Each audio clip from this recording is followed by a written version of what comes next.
Buqoq kasalligini uy sharoitida davolasa bo'ladi, juda ham oson. Ancha yillardan beri Rianni ishlab kelayotgan usullar bor. Hozir o'shalarni birma-bir ko'rsatib beraman. Idishga 1 litr qaynatilgan suv solamiz va unga 5 osh qoshiq tuz solamiz. Qalqonsimon bez kasalliklari 2 turga bo'linadi: gipotireoz va gipertireoz.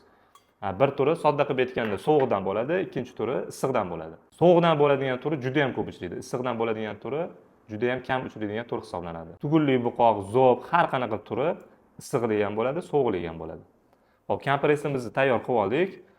Yaxshi toza doka olib, 3-4 qavatlisini nomaqopga bo'ktirib olamiz va yaxshilab siqib, tomoqqa 10 tagacha kompress qilib qo'yamiz. Kompress iliqdan issiqroq holatda bo'lishi kerak. Sal iluvdan sovudimi, qayta qilaveramiz. 10 tacha qilganimizdan keyin o'zi nomaqop soviy boshlaydi.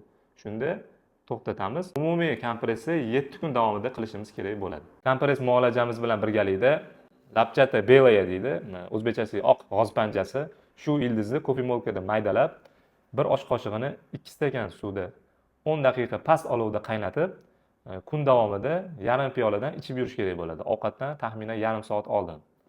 Bu buqoq kasalligini har ikkala turida ham ichsa bo'ladi. Zoriqib ishlayotganida ham, zo'riqib ishlayotganida ham. Muolaja davomida kistali hindi ildizini 1 osh qoshig'ini 1 stakan suvda damlab, kun davomida to'rga bo'lib ichiladi. Agar damlab icha olmayman, achchiq deydiganlar bo'lsa, kapsula variantini ham 2 ta kapsuladan 4 mahal ichsa bo'ladi. Buqoq kasalligini yod yetishmaydigan turidagisini, ya'ni sovuqdan bo'lganida har kuni ertalab 2 donadan Braziliya yong'og'ini yeb yurish kerak bo'ladi.